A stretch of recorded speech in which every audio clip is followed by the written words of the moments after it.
Ainda dentro do tema geral, aprendendo a orar com Jesus, nós vamos ver a partir de hoje princípios de oração extraídos do Pai Nosso.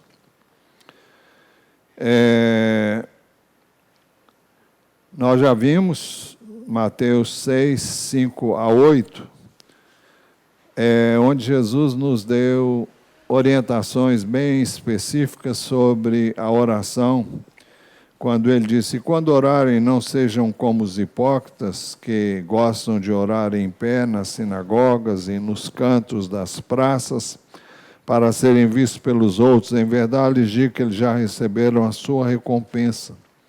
Mas ao orar, entre no seu quarto e, fechada a porta, ore ao seu Pai que está em secreto, e seu Pai que vem em secreto lhe dará a recompensa. E orando, não usem de vãs repetições como gentios, porque eles pensam que por muito falar serão ouvidos. Não sejam, portanto, como eles, porque o Pai de vocês sabe o que vocês precisam antes mesmo de lhe pedirem. Logo depois disso, Jesus nos ensinou a orar ao dizer: portanto, à luz do que eu acabei de dizer, orem assim. Essa oração que Jesus ensinou tem princípios importantíssimos que devem ser considerados quando oramos.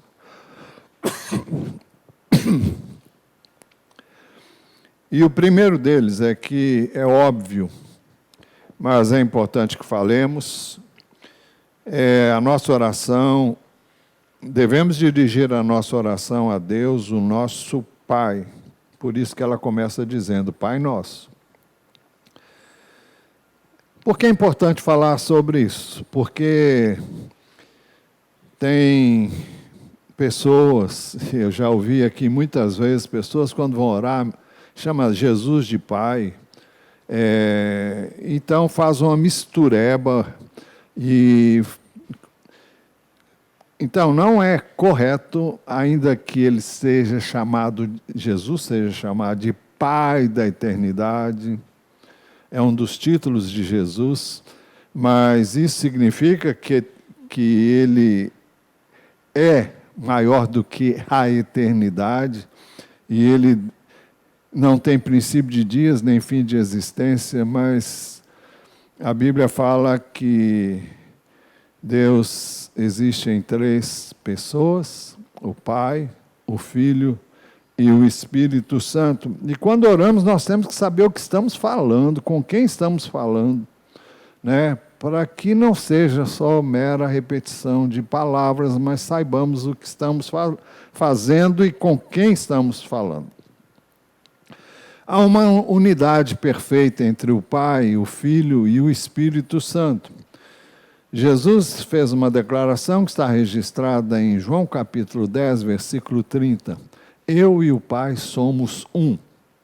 Isso pode parecer a princípio que são a mesma pessoa, o Pai, o Filho e o Espírito Santo, mas não são. Quando ele disse isso, ele quis dizer, quis falar da unidade que existe entre a pessoa do Pai, do Filho e do Espírito Santo. Uma unidade perfeita, inigualável no nível humano, mas que existe entre o Pai, o Filho e o Espírito Santo.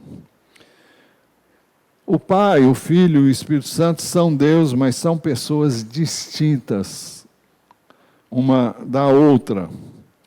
E o texto que traz uma luz assim,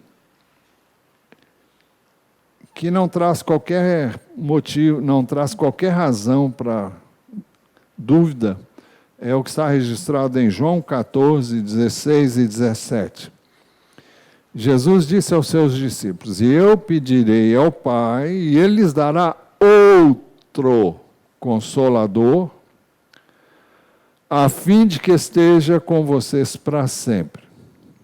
Então nós temos aqui a promessa do Espírito Santo, que viria como veio e reside naquele que crê em Jesus. Ele diz: é o Espírito da verdade, que o mundo não pode receber, porque não o vê, nem o conhece. Vocês o conhecem porque ele habita com vocês e estará em vocês. Então, nós temos aqui mencionado as três pessoas. Jesus disse que ia falar com o Pai para mandar outro Consolador. Então, Jesus é uma pessoa que está falando com uma outra, vai falar com uma outra pessoa, que é o Pai, para que ele envie uma outra pessoa. E essa outra pessoa é o Espírito Santo, outro Consolador, além dele, que foi Consolador o tempo todo, que esteve presente aqui como homem, né? Assim, Jesus, não obstante ser Deus, tanto quanto o Pai e o Espírito Santo, ele disse que o Pai era maior do que ele. João 14, 28. Vocês ouviram que eu disse, vou e volto para junto de vocês. Eu vou morrer, mas vou ressuscitar, volto para junto de vocês. Se vocês me amassem, ficariam alegres com a minha ida para o Pai, porque o Pai é maior do que eu. Ele está falando aqui de duas coisas. Bom, nós temos que entender aqui que, principalmente, ele está falando da sua ida para o Pai e de um retorno posterior. Haveria um retorno imediato com a sua ressurreição, depois da sua morte, e também haveria um retorno dele à terra, mas não é o caso de vermos aqui agora. Ele disse, porque o Pai é maior do que eu. Seria o caso de perguntar, em que sentido o Pai é maior do que ele? Olha, numa família, o pai pode ser, não é o caso de Deus, viu? O pai pode ser analfabeto, pode ser sem instrução, sem qualquer qualificação que possivelmente um filho, uma filha hoje tenha, porque dispôs e teve melhores recursos do que o pai. Mas quem é autoridade naquela casa é o pai. Se não é assim, está tudo errado. Quando nós não consideramos o pai de uma família como autoridade maior, tem alguma coisa errada aí. Quando não há respeito ao pai como essa autoridade, tem alguma coisa errada.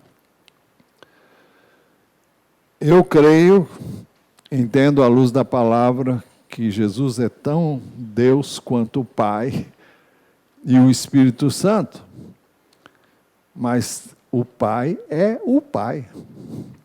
O Pai é a autoridade. Uma das coisas mais lindas que eu vejo nas Escrituras é que depois que Jesus veio como homem, durante o período em que ele veio como homem, ele dependeu totalmente do Espírito de Deus para fazer o que ele veio fazer, porque o Pai estava nele por meio do Espírito Santo, assim como Jesus hoje habita em nós por meio do Espírito Santo.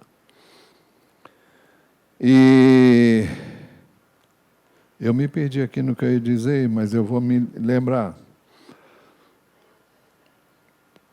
Não, é o Pai e a autoridade, mas eu vou lembrar, vou chegar lá. Quando eu lembrar, eu falo.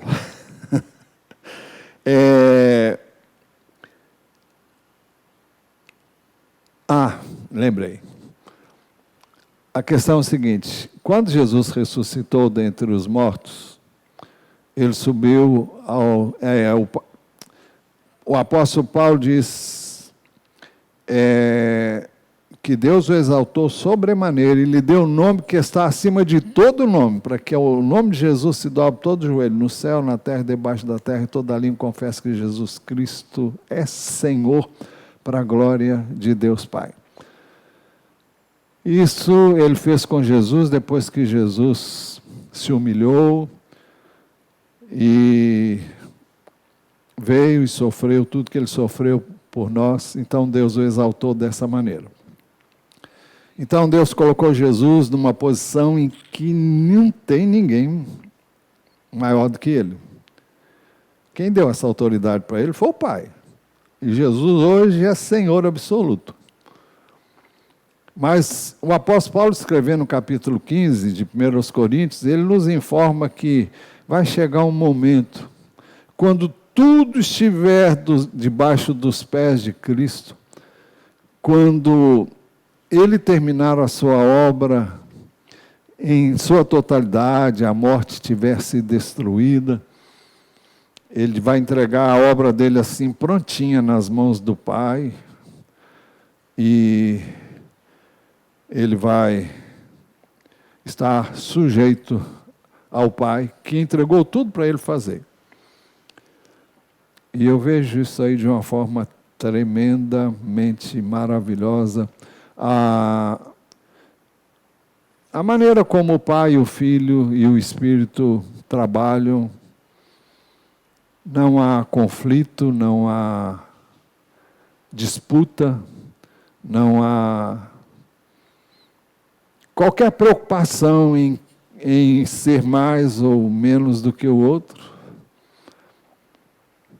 E, à luz da Bíblia, eu entendo que são iguais, mas tem uma posição. E essa posição é dada ao Pai. Também é importante considerar que Jesus veio ao mundo como homem, e para tanto, ele deixou a sua glória como Deus e viveu aqui como homem. Um texto que a gente já falou sobre ele muitas vezes. Filipenses 2, 5 a 8.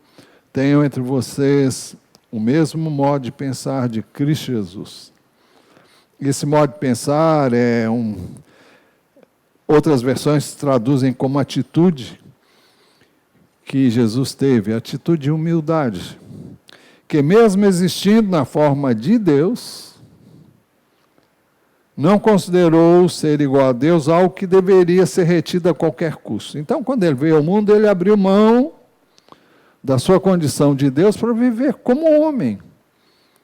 Andou como homem, viveu como homem, sentiu as dores de cada um de nós e passou por todas as situações pelas quais eu e você passamos.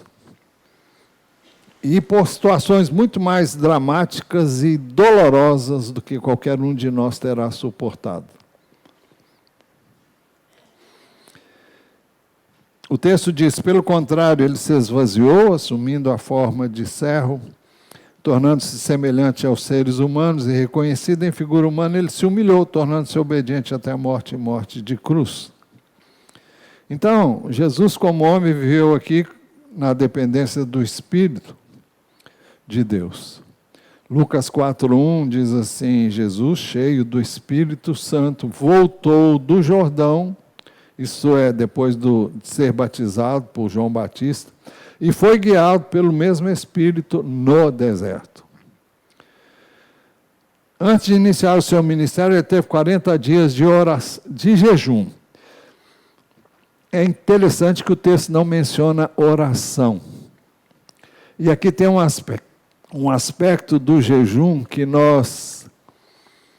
eu não creio que Jesus não tenha orado, não. Eu creio que não faria nenhum sentido ele ficar ali só sem orar, só jejuando. Mas eu creio que isso tem um ensino para nós. E o ensino é que Jesus foi para o deserto para ouvir o Pai. Você vai dizer, bom, ele não veio do Pai? Sim. Mas ele estava na condição de homem, e como homem ele precisava ouvir as instruções do Pai. Precisava saber o que fazer, como fazer e de que maneira fazer. E o jejum deve nos permitir ouvir o que Deus tem a nos dizer. Não é tanto pelo meu falar, não é tanto pelo seu falar. O jejum é uma oportunidade para nós ouvirmos Deus. Por isso que o jejum deve possibilitar um momento em que você esteja sozinho com Deus e esteja de antena ligada para ouvir o que Ele tem a dizer para você. Seria de todo desejável que você pudesse ler a palavra e receber instrução através da palavra e pelo Espírito de Deus no seu íntimo. E depois desse período de 40 dias no deserto de jejum e oração, eu creio, o verso 14 do capítulo 4 diz assim: então Jesus, no poder do Espírito, voltou para a Galiléia e a sua fama correu por toda aquela região. Isso descreve o resultado do tempo de jejum que ele teve. No final da sua missão terrena, falando sobre o seu retorno ao Pai, Jesus disse aos seus discípulos: vocês conhecem o caminho para onde eu vou. Então Tomé disse a Jesus: não sabemos para onde o Senhor vai. Como podemos saber o caminho? Com quem disse? O Senhor não falou ainda sobre isso com a gente. Jesus respondeu: eu sou o caminho, a verdade e a vida. Ninguém vem ao Pai senão por mim. Observe que ele não disse ninguém vai ao Pai, ele disse ninguém vem ao Pai. Aí você vai dizer, ele e o Pai são a mesma pessoa? Não. Ele explica isso a partir do versículo 7. Jesus veio revelar aquele que é invisível, aquele que é eterno, de uma forma humana. Jesus veio e mostrou quem é o Pai. Ele diz assim: se vocês me conheceram, no verso 7 de João 14, conhecerão também o meu Pai. E desde agora vocês o conhecem e têm visto. Filipe disse a Jesus: Senhor, mostra-nos o Pai, queremos ver o Pai. Como é que você diz, mostre-nos o Pai? Perdão, eu li no texto errado. Filipe disse a Jesus: Senhor, mostra-nos o Pai, isso nos basta. Ele queria conhecer o Pai, porque estava vendo Jesus. E Jesus disse que quem conhecesse ele, conheceria o Pai. Então ele falou: então mostra-nos o Pai. Mas Jesus disse: desde agora vocês o conhecem e têm visto. Filipe disse a Jesus: Senhor, mostra-nos o Pai, isso nos basta. Jesus respondeu: há tanto tempo estou com vocês, Filipe, e você ainda não me conhece? Agora vê o que Jesus diz: quem vê a mim, vê o Pai. Ou seja, eu sou o retrato daquilo que meu Pai é. Se você olhar para mim, ver como eu ajo, como eu falo, como eu me comporto, então vocês estarão vendo o meu Pai. Meu Pai é exatamente como eu. Não na forma humana, mas na maneira de viver, de agir, de proceder. Quem me vê a mim, vê o Pai. Por isso Jesus disse: há tanto tempo estou com vocês, Filipe, e você ainda não me conhece? Quem vê a mim, vê o Pai. Como é que você diz, mostre-nos o Pai? Você não crê que eu estou no Pai e que o Pai está em mim? As palavras que eu digo a vocês, não as digo por mim mesmo. Mas o Pai que permanece em mim, vê como Jesus está falando de uma outra pessoa que não é Ele, faz as suas obras. Da mesma maneira como Jesus permitiu que o Pai vivesse nele, fizesse as suas obras através dele, da sua condição de homem, é assim que Jesus deseja que nós vivamos por meio dele, para ele e através dele. Você não crê que eu estou no Pai, que o Pai está em mim? As palavras que eu digo a vocês, não as digo por mim mesmo, mas o Pai que permanece em mim faz as suas obras. Creiam que eu estou no Pai e que o Pai está em mim. Creiam, ao menos, por causa das mesmas obras. Outra coisa importante a destacar é que Jesus, ao orar, sempre se dirigiu ao Pai. Primeiro, porque era filho do Pai, né? João 11:41, ele foi até Betânia, porque Lázaro havia morrido, e ele chegou lá depois que Lázaro tinha 4 dias de sepultamento, e Jesus pediu que eles tirassem a pedra. E então, diz o texto, verso 41, então tiraram a pedra. E Jesus, levantando os olhos para o céu, disse: Pai, graças te dou, porque me ouviste. É importante destacar aqui que Jesus sempre se dirigiu ao Pai quando ele orava. E que Jesus, como homem, precisava orar. João 17:1, depois de dizer essas coisas, Jesus levantou os olhos ao céu e disse: Pai, é chegada a hora. Glorifica o teu Filho, para que o Filho glorifique a ti. Em todo o tempo nós vemos um diálogo.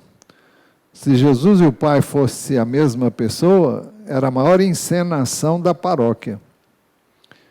Era a maior... Simplesmente seria ridículo. Seria uma encenação. E não o que realmente é. Jesus estava falando com o Pai. Hoje também nós podemos nos dirigir ao Pai, porque também nos tornamos filhos de Deus. Jesus disse o que está registrado em João 1:11-13. Aliás, essa palavra aqui é da lavra, do escrito de João, o apóstolo. Veio para o que era seu, uma referência a Jesus, e os seus não receberam, ou seja, os judeus. Mas a todos quantos o receberam, deu-lhes o poder de serem feitos filhos de Deus, a saber, aos que creem no seu nome. Os quais não nasceram do sangue, nem da vontade da carne, nem da vontade do homem, mas de Deus. Aqui está falando do nascimento espiritual, do novo nascimento. Então nós nos tornamos filhos de Deus. E é por isso que Jesus nos ensinou a orar ao Pai e fazê-lo sempre em nome dEle. Porque Ele é o meio através do qual hoje nós podemos chegar ao Pai. João 14:12b e 14 dizem assim: porque eu vou para junto do Pai. E tudo que vocês pedirem em meu nome, isso farei. A gente fala com o Pai, em nome de Jesus, e Jesus diz que Ele vai fazer.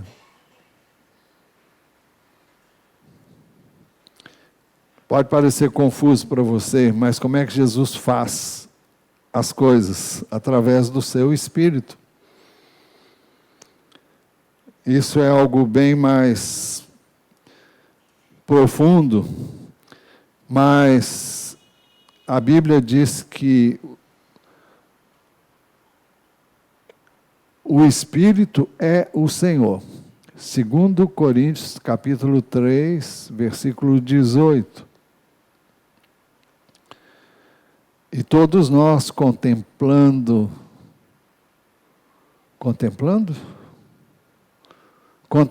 a glória do Senhor, somos transformados de glória em glória na sua própria imagem, como pelo Espírito que é o Senhor. Você vai falar agora, fundiu minha cuca. O Espírito veio para representar Jesus aqui. Quando o Espírito age, é Jesus agindo. Quando o Espírito Santo fala, é Jesus falando. Assim como Jesus, quando veio, revelou o Pai, o Espírito Santo revela Jesus. Temos que ter isso em mente.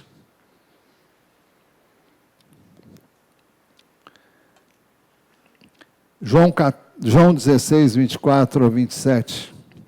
Até agora vocês não pediram nada em meu nome. Peçam e receberão, para que a alegria de vocês seja completa. Essas coisas eu falei a vocês por meio de figuras. Vem a hora em que não falarei mais por meio de figuras, mas falarei a vocês claramente a respeito do Pai.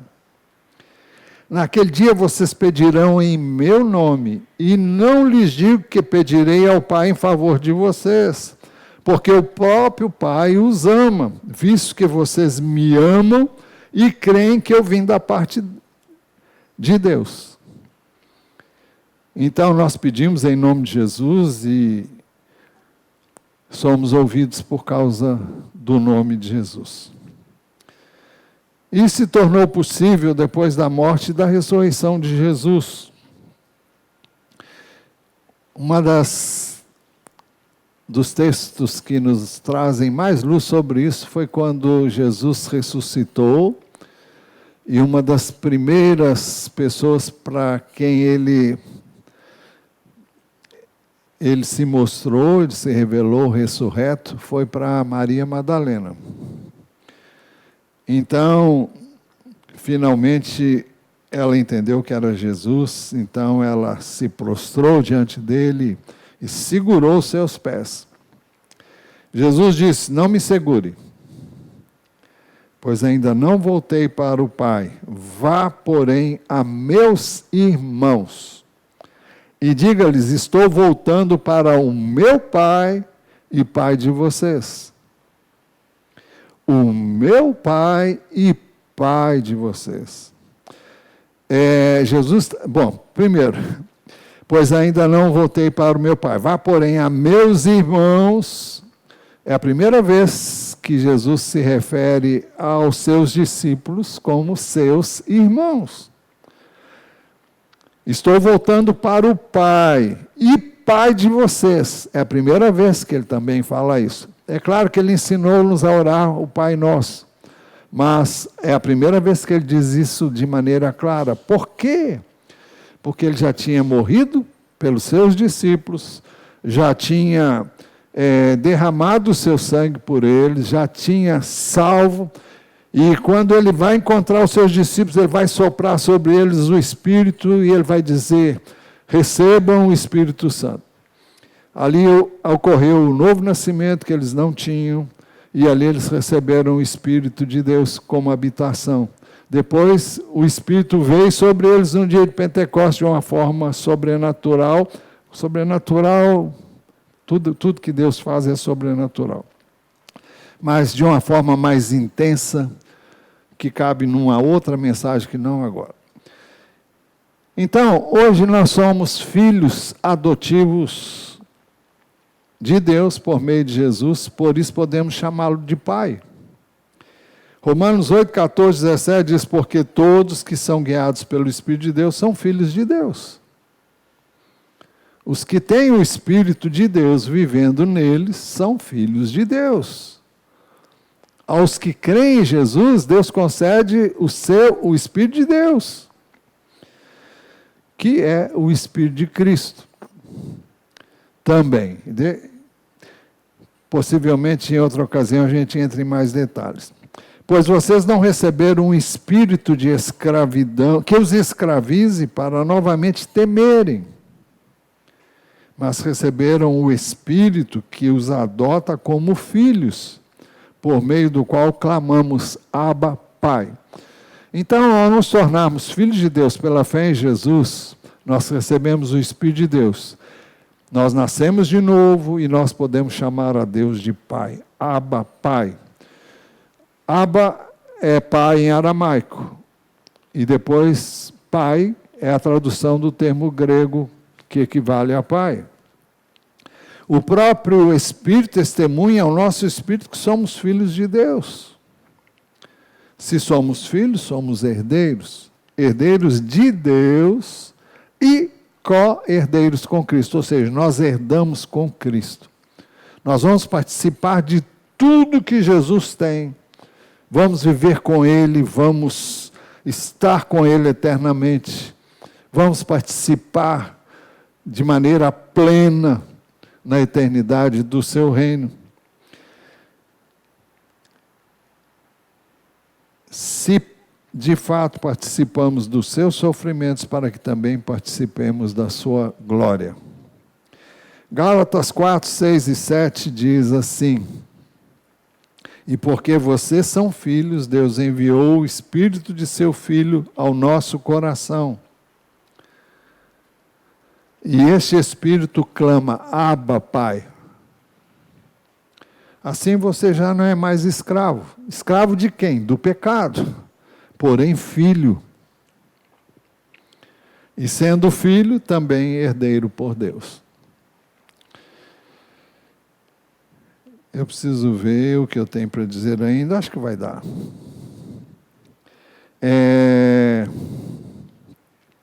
Então, a primeira coisa que vimos, devemos dirigir a nossa oração a Deus, o nosso Pai. Por isso que Jesus nos ensinou a orar, Pai Nosso. Segundo, devemos dirigir a nossa oração ao Pai que está nos céus. Pai Nosso que estás nos céus. Sempre que Jesus orava, se você percebeu, e eu vou falar agora mais claramente, João 17:1, texto que nós já citamos. Ele dirigia os seus olhos aos céus. Ele precisava fazer isso? Não. O que ele estava querendo dizer com isso?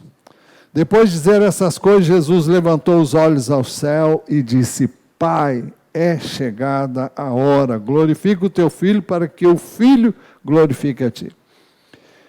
Ele estava nos ensinando que ele estava falando com alguém que tem todo o poder, tem todo o governo, tem toda a autoridade, está no céu. O céu fala de estar sobre tudo e sobre todos.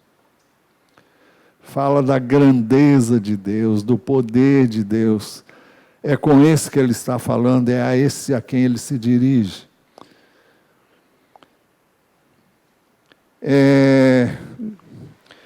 Voltando a João 11:41, então tiraram a pedra e Jesus, levantando os olhos para o céu, disse, Pai, graças te dou, porque me ouviste.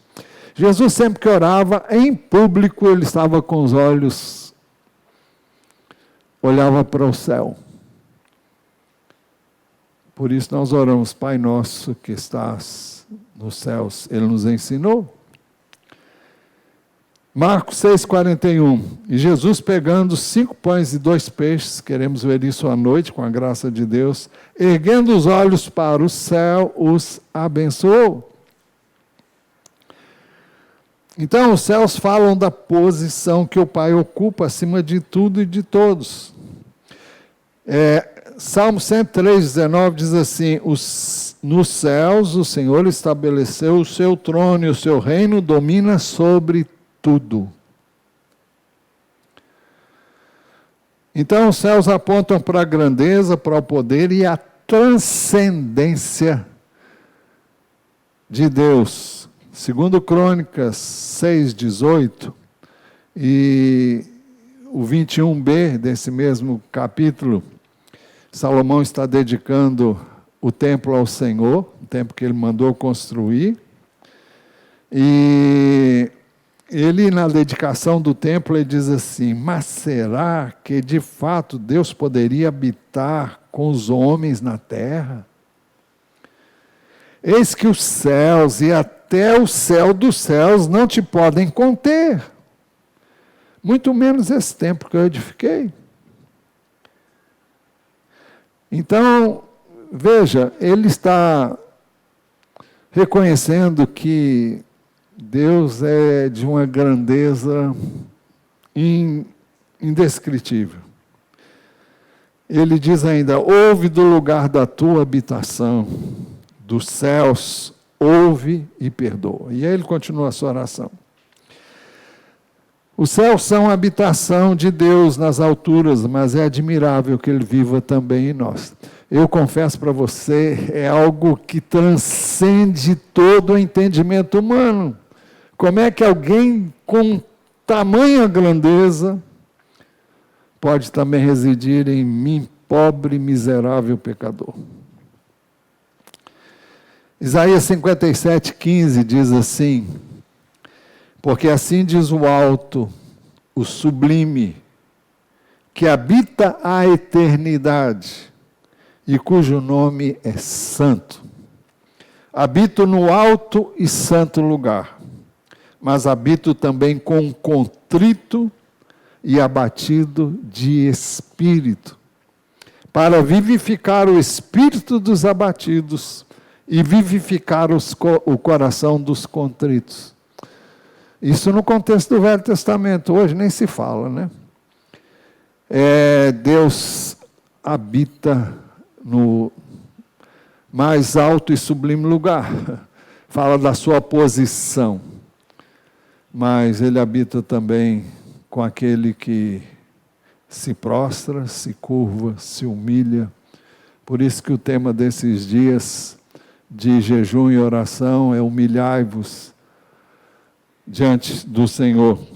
Aliás, eu nem sei se é exatamente isso, porque eu não fico muito ligado, não. Eu sei o propósito, sei o que estamos fazendo, mas é porque tem um texto de Pedro: humilhai-vos perante a poderosa mão de Deus, para que Ele, em tempo oportuno, vos exalte. Os exalte. Existe o de Tiago, se não me engano, é 4:7, por ali. Também não tenho certeza, não. Mas estamos concluindo. Nada pode também ficar oculto aos olhos de Deus. Não existe um lugar onde Ele não esteja. Nada fica oculto aos seus olhos. Eu vou ler um trecho novamente, porque acho que não faz muito tempo que nós lemos aqui, o Salmo 139, a partir do verso 7. Diz assim, Davi pergunta: para onde me ausentarei do teu espírito? Para onde fugirei da tua face? Se subo aos céus, lá estás. Se faço a minha cama no mais profundo abismo, lá estás também. Se tomo as asas da alvorada e me detenho nos confins dos mares, ainda ali a tua mão me guiará e a tua mão direita me susterá. Se digo as trevas, com certeza me encobrirão, e a luz ao redor de mim se fará noite. Até as próprias trevas não te serão escuras. A noite é tão clara como o dia. Para ti as trevas e a luz são a mesma coisa, ou seja, não há lugar onde alguém possa se esconder de Deus. E as pessoas às vezes têm a impressão que podem trancar-se num lugar e fazer ali o que acham que querem fazer. E muitas vezes fazendo coisas que não devem fazer. Pensando que ninguém está vendo, mas Deus está vendo. Não há nada que escape ao seu controle, domínio, poder, autoridade, à sua visão. Concluindo, não terminamos de examinar o Pai Nosso, só estamos começando, né? Jesus nos ensinou a orar ao dizer, portanto, orem assim, e nos deu princípios importantes sobre a oração. Primeiro, devemos dirigir a nossa oração a Deus, o nosso Pai, Pai Nosso. Segundo, devemos dirigir a nossa oração ao Pai que está nos céus. Pai Nosso que estás nos céus. Por hoje é só. Feche os seus olhos e fale com Deus sobre o que Ele tem falado com você.